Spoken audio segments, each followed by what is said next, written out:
Je suis en compagnie de Sylvain Gilbert, fiscaliste chez Raymond Chabot Grant Thornton. Sylvain, le ministre Laïtaou nous a fait sa proposition de budget 2016 et il y a quelques mesures qui s'adressent aux entreprises. Est-ce que tu peux nous en parler? Tout à fait. Il y a deux mesures, en fin de compte, sur lesquelles je veux prendre le temps de discuter avec toi. C'est des mesures qui ont une importance pour peut-être l'économie locale, qui touchent tous nos producteurs forestiers. En fin de compte, c'est un domaine où on a besoin d'investir, on a besoin de fonds de roulement, on a besoin de liquidité.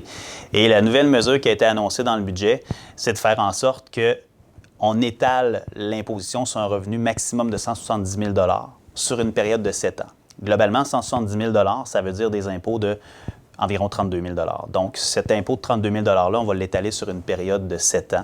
Et à la 7e année, il va falloir avoir payé la totalité du 32 000 Mais à tout le moins, ça donne un souffle en termes de liquidité pour les entrepreneurs du domaine forestier.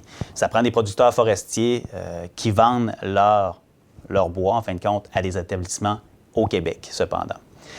L'autre mesure importante qui vient corriger, en fin de compte, une lacune qui avait été annoncée dans le budget précédent du gouvernement du Québec, ça touche les entreprises du secteur du service et de la construction principalement, où on est venu dire que les petites entreprises qui comptent moins de 3 employés, ou je pourrais dire plutôt moins de 4 employés durant toute l'année, étaient pénalisées au niveau de leur taux d'imposition.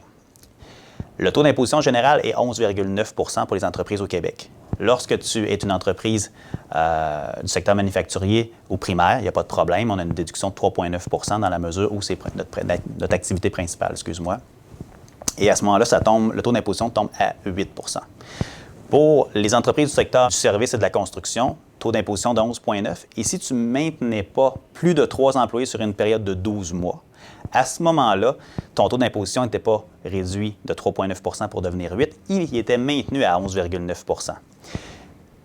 Ils ont venu corriger cette mesure-là pour venir dire, en fin de compte, ce n'est pas le nombre d'employés qu'on va regarder, mais beaucoup plus le nombre d'heures. Donc, si votre entreprise emploie des gens et qu'il y a au moins 5 500 heures de travail, à ce moment-là, on va considérer que vous avez rempli les critères pour avoir le droit à votre déduction de 3,9 %.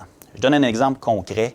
Dans notre région ici, puis dans plusieurs régions, il y a des centres de ski. Il y a des entreprises qui sont saisonnières. Ton centre de ski emploie 50 employés durant l'hiver pour faire fonctionner la montagne. Tu arrives l'été, l'automne, c'est un peu plus mort, hein, on s'en doute, à moins de commercialiser la montagne pour faire d'autres activités. Mais supposons qu'on se concentre sur l'activité de ski. À ce moment-là, durant l'été, tu as une personne qui s'occupe d'administration. Mais ton critère de plus de 3 personnes durant toute l'année n'est pas respecté. Et pourtant, à ce moment-là, tu pourrais faire en sorte, tu fais en sorte que ton taux d'imposition augmente de pratiquement 4 % et ça vient de coûter aux alentours de 20 000 $ de plus d'impôts. Donc, on est venu corriger ça avec le nombre d'heures et faire en sorte que nos activités ou nos entreprises saisonnières vont pouvoir profiter de leur déduction malgré ce qui avait été annoncé dans le budget précédent. Donc, pour moi, je pense que pour toutes ces entreprises-là, c'est une excellente nouvelle. Merci, Sylvain. Ça fait plaisir.